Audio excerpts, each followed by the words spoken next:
शुभ प्रभात प्यारे बच्चों, कैसे हैं आप सभी। आशा करती हूँ आप सभी स्वस्थ हैं, सुरक्षित हैं और साथ में खुश होकर अपनी पढ़ाई कर रहे हैं।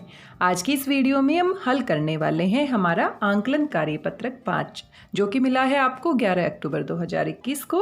और याद कीजिए पिछला जो हमारा आंकलन कार्यपत्रक 4 था वो भी हमारे इसी पाठ से संबंधित था, नादान दोस्त, जो कि प्रेमचंद की एक बहुत ही अच्छी कहानी है और आप इसे पढ़ भी चुके हैं क्योंकि आपकी पाठ्य पुस्तक वसंत में ये पाठ दिया गया है। तो यहाँ पर हमारे पाठ से कुछ पंक्तियाँ दी गई है, यानी कि पठित गद्यांश आपके सामने है, इसको आपने ध्यान से पढ़ना है और यहीं से आपके कुछ प्रश्न पूछे गए हैं। आइए जल्दी से इन पंक्तियों को पढ़ लेते हैं। केशव के घर कार्निस के ऊपर एक चिड़िया ने अंडे दिए थे। कार्निस क्या होती है आप सभी जानते हैं, दीवार के ऊपर जो आगे की ओर उभरा हुआ हिस्सा होता है उसे हम क्या कहते हैं, कार्निस कहते हैं। केशव और उसकी बहन श्यामा दोनों बड़े ध्यान से चिड़िया को वहां आते जाते देखा करते। सवेरे दोनों आंखें मलते कार्निस के सामने पहुंच जाते और चिड़ा और चिड़िया दोनों को वहां बैठा पाते।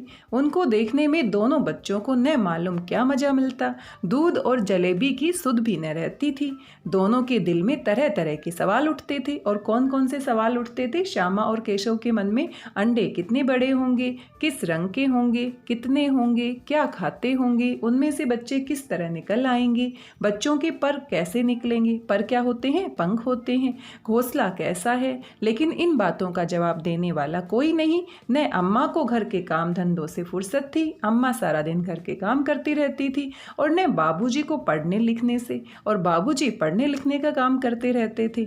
दोनों बच्चे आपस में ही सवाल जवाब करके अपने दिल को तसल्ली दे लिया करते थे और दोनों बहन भाई अपने सवालों के जवाब एक दूसरे के साथ बातचीत करके ही अपने मन को बहला लेते थे। तो ये हमारी पंक्तियां दी गई है और इन पंक्तियों को पढ़ने के बाद आइए देखते हैं कौन कौन से प्रश्न पूछे गए हैं।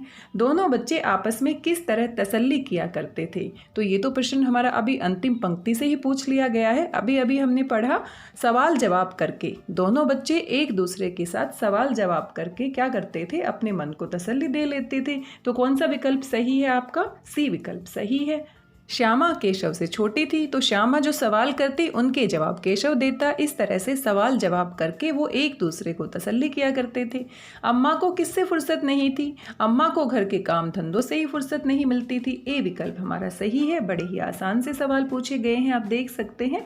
और चिड़िया ने अंडे कहाँ दिए थे? हम सभी जानते हैं, कार्निस के ऊपर दिए थे और जहाँ पर वो दोनों आते जाते रहते थे और श्यामा और केशव उनको देखते रहते थे। दूध और जलेबी की भी सुध नहीं रखते थे। पढ़ने लिखने से किसी फुर्सत नहीं थी?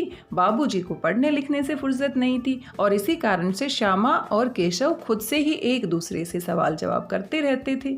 ऊपर शब्द का विलोम शब्द होगा और ऊपर का विलोम शब्द आप अच्छे से जानते हैं, बड़ा ही आसान सा शब्द है। ऊपर और नीचे, विलोम यानी कि उल्टे अर्थ वाला।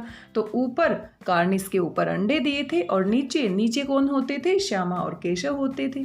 तो यहाँ पर क्या आ जाएगा हमारा? सी विकल्प सही है। ऊपर का विलोम शब्द हो जाएगा नीचे। आगे पूछा गया है सवाल शब्द का अर्थ होगा। अब सवाल को हम और क्या कह सकते हैं? प्रश्न भी कह सकते हैं। तो सी विकल्प हमारा सही हो जाएगा। सवाल का विलोम अर्थ होता है जवाब, लेकिन यहाँ पर आपसे उसका अर्थ पूछा गया है, विलोम शब्द नहीं पूछा गया है, इसीलिए सी विकल्प सही है। इनमें से संज्ञा शब्द होगा।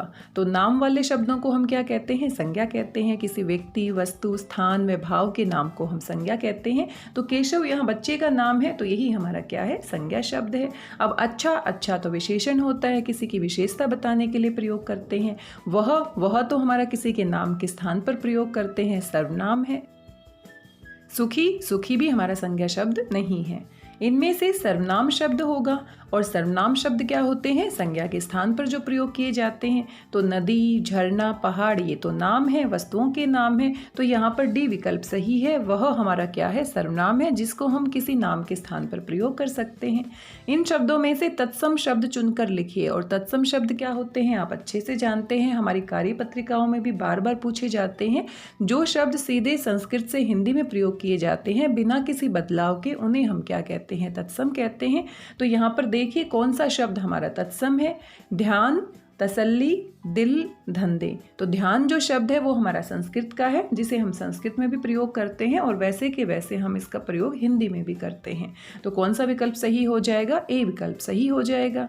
आगे अंतिम प्रश्न पूछा गया है, गृह और सदन शब्द किस शब्द का पर्यायवाची शब्द है? तो गृह कार्य आप सभी जानते हैं, होमवर्क को हम गृह कार्य कहते हैं और गृह जो शब्द होता है वो क्या होता है? घर के लिए हम प्रयोग करते हैं। तो गृह और सदन दोनों ही घर के पर्यायवाची शब्द हैं। तो यहाँ पर डी विकल्प हमारा सही है। किसके पर्यायवाची शब्द है? घर के।